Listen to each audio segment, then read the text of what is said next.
Thoroughness consists in doing little things as though they were the greatest things in the world. That the little things of life are of primary importance is a truth not generally understood, and the thought that little things can be neglected, thrown aside, or slurred over is at the root of that lack of thoroughness which is so common and which results in imperfect work and unhappy lives.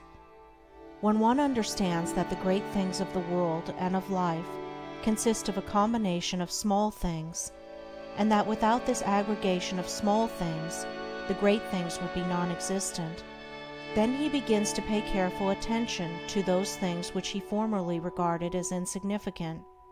He thus acquires the quality of thoroughness and becomes a man of usefulness and influence, for the possession or non-possession of this one quality may mean all the difference between a life of peace and power and one of misery and weakness. Every employer of labor knows how comparatively rare this quality is, how difficult it is to find men and women who will put thought and energy into their work and do it completely and satisfactorily. Bad workmanship abounds. Skill and excellence are acquired by few. Thoughtlessness, carelessness, and laziness are such common vices that it should cease to appear strange that in spite of social reform the ranks of the unemployed should continue to swell, for those who scamp their work today will another day, in the hour of deep necessity, look and ask for work in vain. The law of survival of the fittest is not based on cruelty, it is based on justice. It is one aspect of that divine equity which everywhere prevails. Vice is beaten with many stripes. If it were not so, how could virtue be developed? The thoughtless and lazy cannot take precedence of, or stand equally with, the thoughtful and industrious. A friend of mine tells me that his father gave all his children the following piece of advice: whatever your future work may be, put your whole mind upon it and do it thoroughly.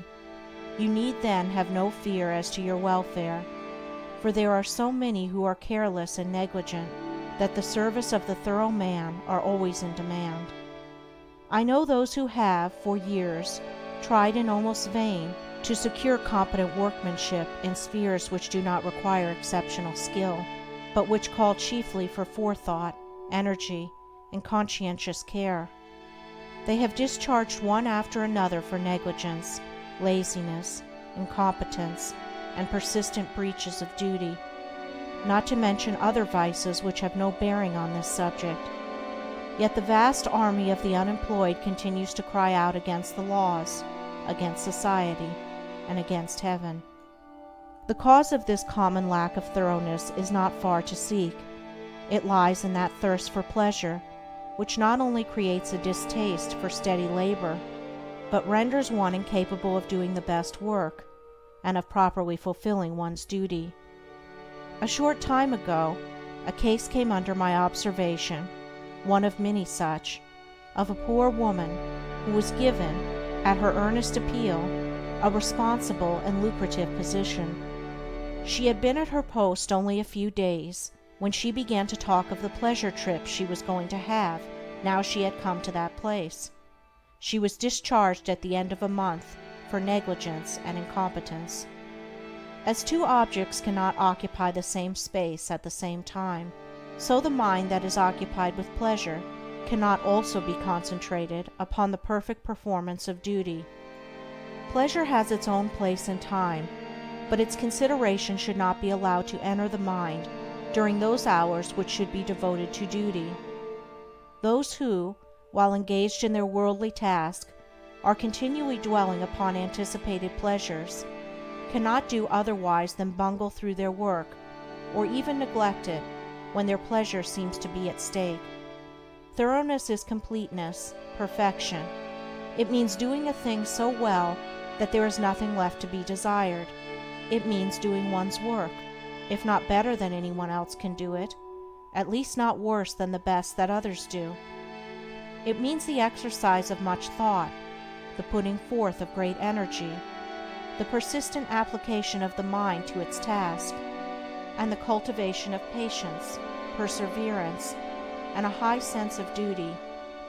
An ancient teacher said, "If anything has to be done, let a man do it. Let him attack it vigorously." And another teacher said, "Whatsoever thy hand findeth to do, do it with thy might." He who lacks thoroughness in his worldly duties will also lack the same quality in spiritual things. He will not improve his character.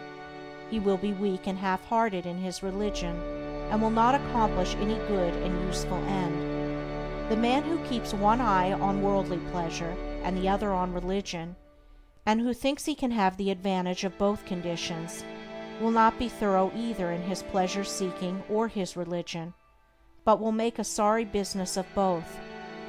It is better to be a whole-souled worldling than a half-hearted religionist. Better to give the entire mind to a lower thing than half of it to a higher. It is preferable to be thorough, even if it be in a bad or selfish direction, rather than inefficient and squeamish in good directions. For thoroughness leads more rapidly to the development of character and the acquisition of wisdom. It accelerates progress and unfoldment, and while it leads the bad to something better, it spurs the good to higher and ever higher heights of usefulness and power.